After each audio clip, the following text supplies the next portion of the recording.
बहुत स्वागत है आपका। आप देख रहे हैं द न्यूज, आपके साथ मैं सृष्टि मिश्रा। आज सिर्फ बात होगी शरद पवार की, प्रधानमंत्री की और तमाम विपक्षी पार्टियों की। आज बात होगी तिलक स्मारक मंदिर ट्रस्ट जो प्रधानमंत्री नरेंद्र मोदी को लोकमान्य तिलक राष्ट्रीय पुरस्कार से सम्मानित कर रहा है, उस बारे में। देखिए, कल पुणे 1 अगस्त को यानी प्रधानमंत्री को सम्मानित किया जाएगा और बतौर चीफ गेस्ट कौन मौजूद होगा? एनसीपी अध्यक्ष शरद पवार जी।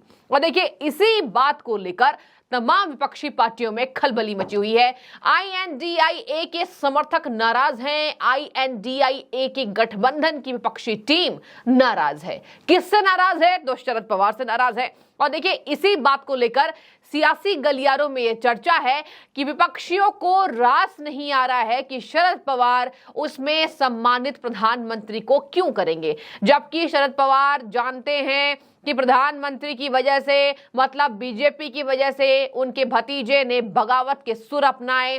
कई ऐसे विधायक रूठ कर चले गए, शरद पवार को अलविदा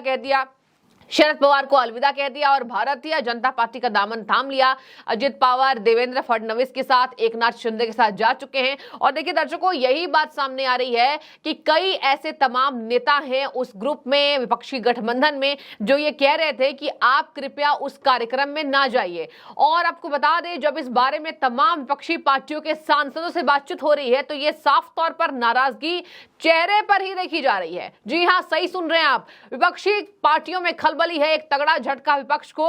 लेकिन आपको यह भी मैं साफ कर देती हूं कि ऐसा कुछ नहीं है कि शरद पवार भारतीय जनता पार्टी में जाने वाले। शरद पवार से अजित पवार का खेमा जो है वो 2 बार बातचीत कर चुका है। ये इस बात की जानकारी भारतीय जनता पार्टी के प्रदेश अध्यक्ष चंद्रशेखर बावनकुले ने भी दिया।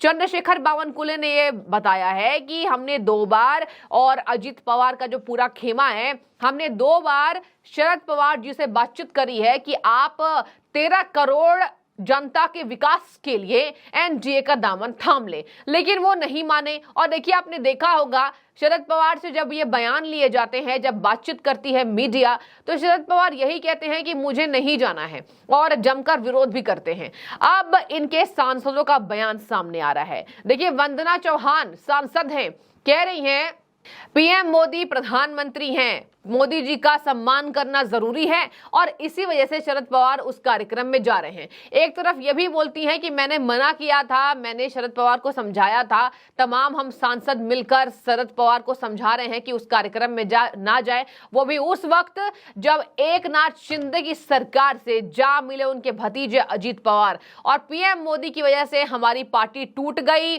पीएम मोदी ने शरद पवार को भ्रष्ट बताया था और एनसीपी को सबसे ज्यादा भ्रष्ट पार्टी बताया था, और ऐसे में पीएम मोदी ने तोड़ने का काम किया है तो हमने मना किया, लेकिन शरद पवार नहीं माने। आपको यह भी बता दें कि शरद पवार को चाणक्य कहा जाता है, राजनीति का चाणक्य कहा जाता है। अमित शाह को बीजेपी का चाणक्य कहा जाता है, लेकिन शरद पवार को राजनीति का चाणक्य कहा जाता है। और इसी वजह से शरद पवार कुछ भी कर सकते हैं, लेकिन आपको बता दें अपने बातों में अडिग रहते हैं, और इस बार थोड़े रूखे उनके तेवर नजर आ रहे हैं। तो वंदना चौहान ने भी कह दिया कि हमने मना किया लेकिन नहीं माने। अब कल देखिए, प्रधानमंत्री को सम्मानित किया जाएगा, और आपको यह भी बता दीजिए चीफ गेस्ट में किसका नाम शामिल है। चीफ गेस्ट में अजित पवार जी का भी नाम शामिल है, मतलब चीफ गेस्ट में अजित पवार भी नजर आएंगे। तो चाचा भतीजे के बीच ये संवाद कैसा होगा, कल खूब सुर्खियां बटोरने वाले हैं ये चाचा भतीजे। और देखिए, इसी बात से विपक्षी दल नाराज हैं। एक तरफ तो दिल्ली अध्यादेश, एक तरफ अविश्वास प्रस्ताव, और एक तरफ शरद पवार जैसे दिग्गज लीडर कल प्रधानमंत्री को सम्मानित करेंगे क्योंकि वो चीफ गेस्ट हैं। और इसके साथ ही आपको बता दें, शरद पवार को बड़े सम्मान से बुलाया गया है। वही महाराष्ट्र की बात है तो शरद पवार को इनविटेशन मिला गया है। और आपको मैं ये भी बता दूं कि यह कार्यक्रम जो है वो तिलक स्मारक मंदिर ट्रस्ट, जिसको हिंद स्वराज संघ भी कहा जाता है, उसके तरफ से ऑर्गेनाइज किया जाता है। तो मंच पर 2 विपक्षी धड़ा आपको देखने को मिलेगा, शरद पवार वर्सेस प्रधानमंत्री नरेंद्र मोदी। लेकिन आपने देखा होगा कि जब शरद पवार पीएम मोदी से मिलते हैं तो बड़े विनम्र भाव से मिलते हैं, पीएम मोदी भी विनम्र भाव से मिलते हैं और इसी वजह से कहा जा रहा है कि डिप्टी सीएम अजित पवार की जो मौजूदगी है वो देखने लायक रहेगी। आपको बता दें कि अब चंद्रशेखर बावनकुले बीजेपी प्रदेश अध्यक्ष जमकर हमला बोल रहे हैं। संजय राउत पर हमला बोला है। यूबीटी के देखिए संजय राउत सदस्य हैं। संजय राउत ने कहा कि हम नाराज हैं, सामने आ रहे हैं। शरद पवार की जाने से संजय राउत सामने आ रहे हैं और बोल रहे हैं कि हम नाराज हैं, हमें नहीं चाहिए कि शरद पवार उनके जाकर कार्यक्रम में हिस्सा ले जहां पीएम मोदी आ रहे हैं। पीएम मोदी ने हमारे पार्टी को तोड़ने का काम किया है और ऐसे में देखिए संजय राउत पर चंद्रशेखर बावनकुले जमकर भड़कते नजर आए हैं। उनकी बौखलाहट जो है संजय राउत की कि क्यों जा रहे हैं, उस पर चंद्रशेखर बावनकुले ने उन्हें खरी खोटी सुनाई है। तो क्या सुनाई मैं आपको बता देती हूँ कि शरद पवार पे सबसे पहले तो उन्होंने कहा कि बीजेपी नई काम करती है पार्टी तोड़ने का, उद्धव ठाकरे इनके नेता काम करते हैं। उद्धव ठाकरे पर जमकर हमला बोला और देखिए उद्धव ठाकरे के बारे में ये कह रहे हैं चंद्रशेखर बावनकुले कि उद्धव ठाकरे पार्टी तोड़ने का काम करते हैं, ना कि हम बीजेपी करते हैं। और देखिए अपनी मर्जी है। आपने भी देखा होगा दर्शकों की राजनीति में जब जिसकी मर्जी है वो तब अपना धड़ा बदल लेता है। किसी का किसी भी राजनीति पार्टी में कोई बस नहीं चलता। या तो अब बिहार की सियासत देख लीजिए, नीतीश कुमार ने क्या किया। नीतीश कुमार ने तो बीजेपी को अलविदा कह दिया। खैर नीतीश की आज बात नहीं करेंगे, केवल बात आज शरद पवार की होगी। अब मैं आपको बता देती हूं कि चंद्रशेखर बावनकुले ने उद्धव ठाकरे पर क्या क्या हमला बोला है। उन्होंने कहा है कि वो महाराष्ट्र को समझ नहीं पाते। पहले तो सबसे बड़ा लांछन कि आप महाराष्ट्र को नहीं समझते उद्धव ठाकरे जी। ये जनता भी पूछ रही है आपसे कि क्या आप महाराष्ट्र को समझते हैं। इसके साथ ही उन्होंने कहा कि 13 करोड़ के विकास के कामों के लिए देवेंद्र फडणवीस, एकनाथ शिंदे और अजित पवार साथ आए हैं। आगे मैं आपको बता देती हूं, उन्होंने कहा कि जल्द ही महाराष्ट्र में पिक्चर बदलने वाली है। कौन सी पिक्चर? देखिए इस पर संशय बना हुआ है, इस पर पूर्ण विराम नहीं, इस पर प्रश्नवाचक चिन्ह लगा हुआ है, क्योंकि पिक्चर क्या बदलेगा ये देखने वाली बात होगी। लेकिन फिलहाल जिस तरीके से बगावती सुर यहां पर अपनाए नजर आ रहे हैं, आपको बता दें कि भारतीय जनता पार्टी भी जमकर हमलावर है उद्धव ठाकरे पर, क्योंकि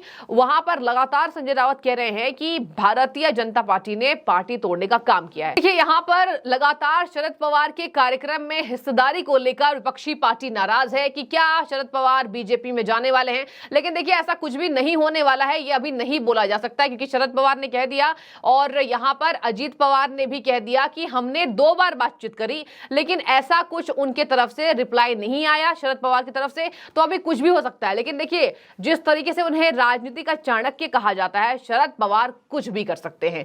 आप प्रधानमंत्री के साथ अगर कल मंच साझा कर रहे हैं तो जल्द ही महाराष्ट्र में पिक्चर बदलने वाला है, जो चंद्रशेखर बावनकुले ने कह दिया। अब कुछ भी हो सकता है, यानी शरद पवार आने वाले दिनों में हो सकता है कि बीजेपी का दामन थामते हुए नजर आ रहे हैं और इसी से पूरा INDI गठबंधन नाराज चल रहा है, जो अपने आप को इंडिया बता रहा है। और इसी वजह से तमाम विपक्षी पार्टियों में खलबली मची हुई है। संजय राउत सामने आ रहे हैं, बयान दे रहे हैं कि हम नाराज हैं, और वंदना चौहान इनकी सांसद आ रही हैं कि हम नाराज हैं।